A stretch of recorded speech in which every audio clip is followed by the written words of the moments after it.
Part 35.3, Surah Fatir, the Originator, Assalamu alaikum.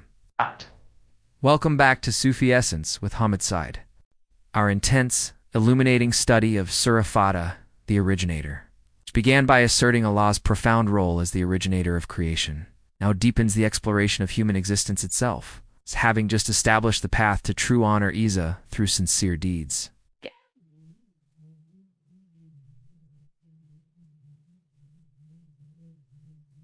The subsequent 5 verses turn inward and outward simultaneously, addressing the source of human life, the complexity of our existence, the absolute measure of our time, and our total desperate dependency upon the divine. This passage provides the definitive metaphysical contrast between the Creator's omnipotence and the creature's inherent vulnerability, directly challenging the fundamental error of polytheism by demonstrating the utter futility of worshipping anything other than the self-sufficient Lord. For the serious seeker of ilm, this section is crucial for achieving the state of Tawhid unity, realizing that every breath, every provision, and every passing moment is meticulously controlled by an all-encompassing, singular divine will. We must dismantle the illusion of self-control to achieve true spiritual liberation. The origin of man and the measure of time, the discourse begins with a powerful, comprehensive statement on the miraculous yet humble origin of humanity, setting the stage for the rest of the spiritual argument by confirming Allah's detailed, absolute knowledge over life. Kanzelaman Quran, Surah Fatir, the Originator, chapter 35, verse 11. And Allah created you from dust, then from a drop of fluid, then made you into pairs. And no woman conceives nor delivers, except with His knowledge. No one's life is prolonged, nor is anything cut short from his life, but it is in a book. Indeed, this is easy for Allah. This verse encapsulates the entire cycle of human creation and destiny within a single, majestic declaration. It reminds man of his elemental origins, and Allah created you from dust. Then from a drop of fluid, then made you into pairs. The journey from dust, the earth, the elements to a drop of fluid, the seminal essence, culminating in the necessary structure of pairs, male and female, is a testament to the intricate and purposeful nature of creation. This sequence, starting with the most basic element and progressing through biological complexity, is a clear reminder of man's fundamental dependency on the elemental and the biological, neither of which he controls. The verse then asserts Allah's complete and total supervision over every moment of human life, and no woman conceives, nor delivers, except with His knowledge. This detail underscores the intimate nature of divine knowledge, establishing that even the most private and foundational acts of human procreation are entirely enveloped within His unconstrained will and knowledge. There is no randomness, no secrecy, and no action outside this perfect system. The most profound philosophical and spiritual point follows, addressing the ultimate uncertainty of human existence, and no one's life is prolonged, nor is anything cut short from his life, but it is in a book. Indeed, this is easy for Allah. Every single moment of lifespan, whether it appears prolonged a lifespan, granted, or cut short a lifespan terminated, is precisely and irreversibly recorded in a book, the preserved tablet, a lawh al-mahfuz. This certainty demolishes the human anxieties surrounding control and fate. The seemingly complex and infinitely varying tapestry of human lives is not only managed but preordained with perfect ease, as the final clause asserts. Indeed, this is easy for Allah. For the believer, this realization leads to Tawakkul, trust, and the realization that the qalb heart must surrender to this divine schedule, liberating the soul from the anxiety of the unknown future. The fact that the entire complexity of the universe and the detailed destiny of every atom within it is already recorded and managed proves the sheer limitlessness of the Originator. The duality of provision and the path to insight having defined man's origin and destiny, the discourse now turns to the surrounding world, showcasing Allah's power over the elements and His provision for humanity using the powerful metaphor of the seas, Kanzelaman, O Quran, Surah Fatir, the Originator, chapter 35, verse 12. And both the seas are not alike. This one is sweet, very refreshing, easy to drink. And this one is salty, very bitter, unpalatable. And from both you eat fresh meat and take out ornaments that you wear. and you see the ships in them splitting the water, so that you may seek his bounty, and so that you may be thankful. This verse uses the magnificent physical phenomenon of the two seas, the sweet and the endless sea, to illustrate Allah's detailed, complex, and intentional management of provision, rizq, and the contrast between apparent physical conditions. And both the seas are not alike. This one is sweet, very refreshing, easy to drink, and this one is salty, very bitter, unpalatable.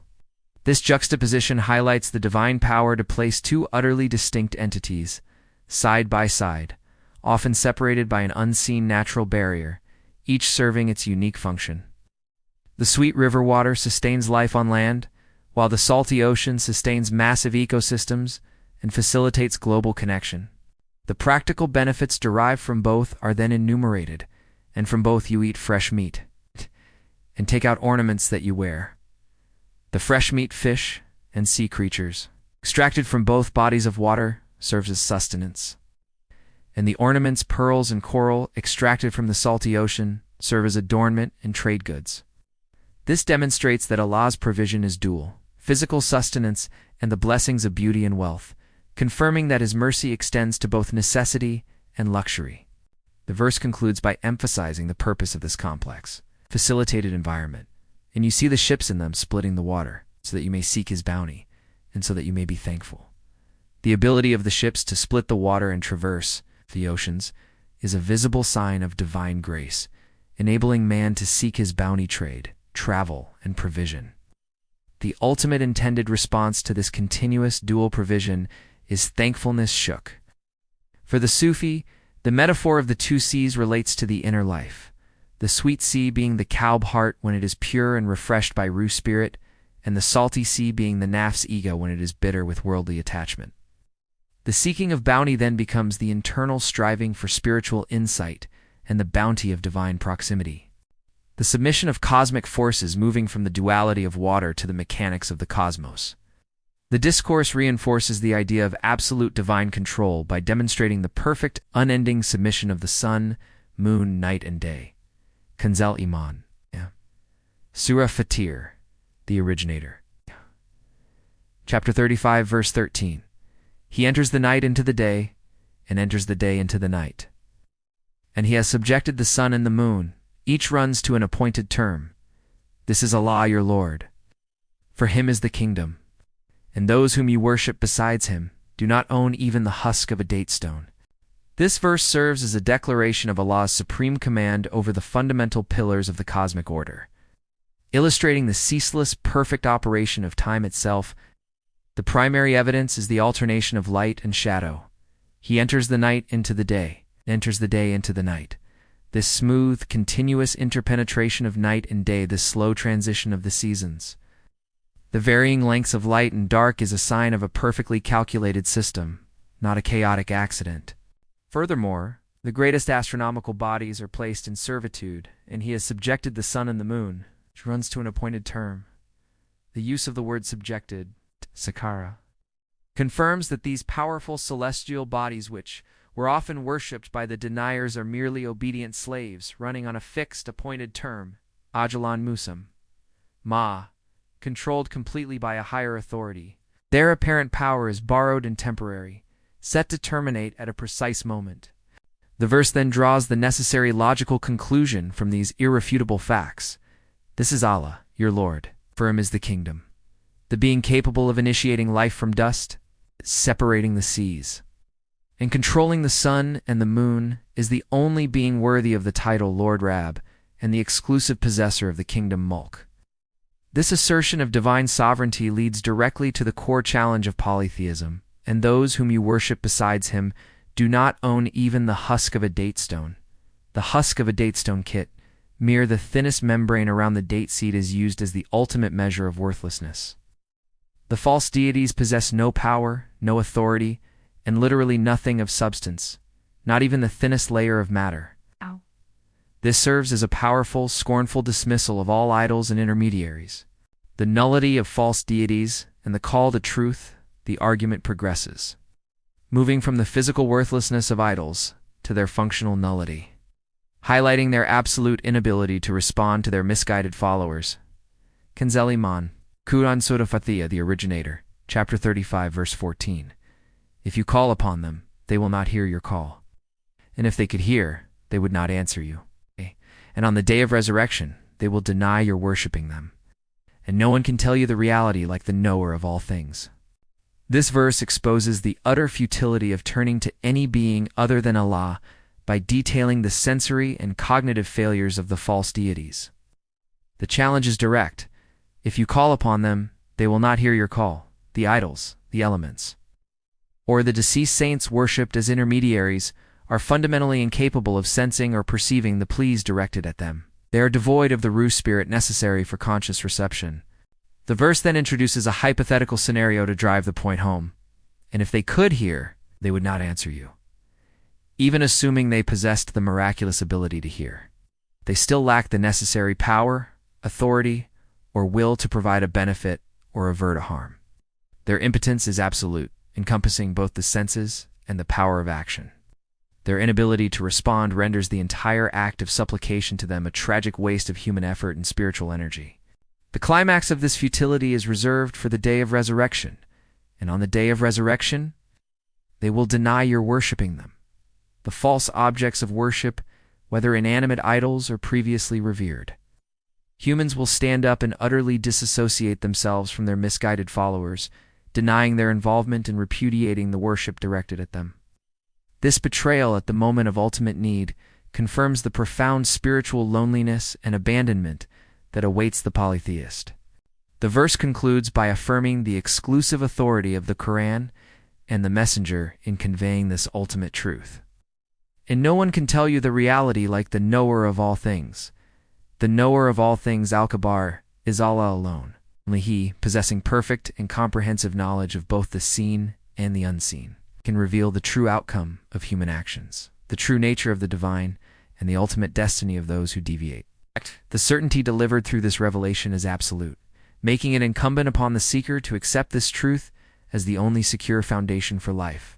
The universal poverty of mankind and divine self-sufficiency, the entire preceding argument from the humble origin of man, the dual provision of the seas, and the submission of the cosmos. 2. The futility of idols culminates in this final, crushing statement of absolute dependency and divine independence. Kanz al-Man, Mahurin, Surah Fatir, the Originator, chapter 35, verse 15.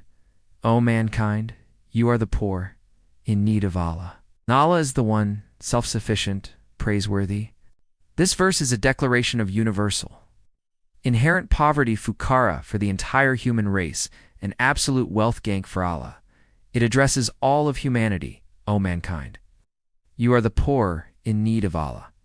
The term poor Fuqarā here means far more than lacking wealth. It signifies fundamental, ontological destitution. Humanity is existentially needy. We require Allah for existence, breath, provision, guidance, forgiveness, and salvation. Even the most powerful king, the wealthiest merchant, or the most learned scholar is fundamentally poor and dependent. This realization is the starting point of all genuine spiritual progress, as it leads to fana, the annihilation of self-importance, and true surrender. This absolute human dependency is set against the infinite perfection of the Creator, and Allah is the one, self-sufficient, praiseworthy. Allah is established as the self-sufficient Al-Ghanī, the one who is utterly independent of all creation, requiring no one, nothing, and no action for the maintenance of his divine being. He is also the praiseworthy Alm. I am the one inherently deserving of all praise, regardless of whether that praise is offered by his creation. For the seeker, this verse is the practical summation of Tawhid. Realizing this total poverty is the catalyst for genuine submission, ensuring that the heart is entirely detached from the illusory promises of the world and perpetually fixed on the only reliable source of all good. This realization provides not shame but liberation, as the burden of impossible self-sufficiency is lifted, replaced by the peace of divine reliance. Hadith, the profound teaching of Surah Fatir, verse 15, that mankind is poor and in absolute need of Allah, the self-sufficient for all provision and sustenances, beautifully mirrored in the teachings of the Prophet Muhammad, peace be upon him, regarding the spiritual virtue of perfect reliance and trust, narrated by Umar ibn al-Khattab, may Allah be pleased with him. The Messenger of Allah, peace be upon him, said, "If you were to rely upon Allah with the reliance due to him, he would provide for you just as he provides for the birds. They go out in the morning with empty stomachs and return in the evening with full stomachs." Jami, at-Tirmidhi Hadith 2344. This exquisite hadith encapsulates the spiritual wisdom of Tawakkul, perfect reliance, which is the practical response to realizing one's absolute poverty before Al-Ghanī, the self-sufficient. The Prophet Muhammad, peace be upon him, draws a comparison to the birds, creatures that, despite having no storehouses, no fixed employment, and no complex planning, live in a state of continuous provision. They exercise effort, they go out in the morning, but their hearts are totally reliant on the promise of the Creator. They are physically poor, but spiritually rich in trust. The Hadith confirms that the reliance due to him, Tawakkul, is not passive waiting, but active effort combined with sincere inner certainty. When humanity achieves this level of perfect trust, Allah guarantees provision, just as He manages the complexities of the two seas, the sun and the moon, proving that provision is a matter of divine will, not human cunning alone. This trust transforms the human state of inherent poverty into a state of spiritual wealth. We conclude this profound exploration of Surah Fatir, having contemplated the exquisite mechanism of our origin from dust, the perfect measurement of our lifespan in the preserved tablet, the duality of provision from the two seas, and the relentless silent submission of the sun and moon. Let the truth of our inherent poverty before the self-sufficient Lord resonate deep within your qalb. Recognize the utter nullity of all false deities and the final abandonment that awaits those who seek help from anything that owns not even the husk of a date stone. Let this realization liberate you from the anxieties of false control and anchor you firmly in Tawhid, where effort is sincere and reliance is absolute. Let us now supplicate, drawing from the profound lessons of these verses, asking Allah to grant us a deeper understanding and to guide our every step. O Aleph-Ir, who created us from dust and measured our life precisely, grant us the wisdom to accept the divine decree of our time with perfect peace. We seek your boundless provision from the sweet and salty seas, and the spiritual bounty necessary to navigate the currents of this world with thanks. We bear witness that only you possess the kingdom, and we reject everything that does not own even the husk of a date stone. Protect us from the betrayal of false reliance, ensuring we never call upon those who cannot hear and who will deny us on the day of resurrection. Make us truly conscious of our fundamental universal poverty, Fuqarā, and fill our qalb with tawakkul in your perfect care. O Al-Ghanī, the self-sufficient, remove the illusion of independence and clothe us in the humility of true, unwavering reliance upon you. Allow the sun and moon to remind us daily of your absolute authority, so that our lives may run to their appointed term in complete submission. O Rahman and Rahim, you are the knower of all things, so reveal to us the reality of our path and preserve us from all error. May Allah illuminate your heart and mind with the light of this divine ill. May He make your channel a beacon of guidance for all who seek spiritual clarity and truth. May your efforts be a source of immense reward, and may you be granted the highest stations of paradise. May the peace and blessings of Allah always be upon you and your loved ones. May He grant you unwavering steadfastness on the path of truth, and may your work be a testament to His magnificent names, Ar-Rahman and Ar-Rahim. Amin.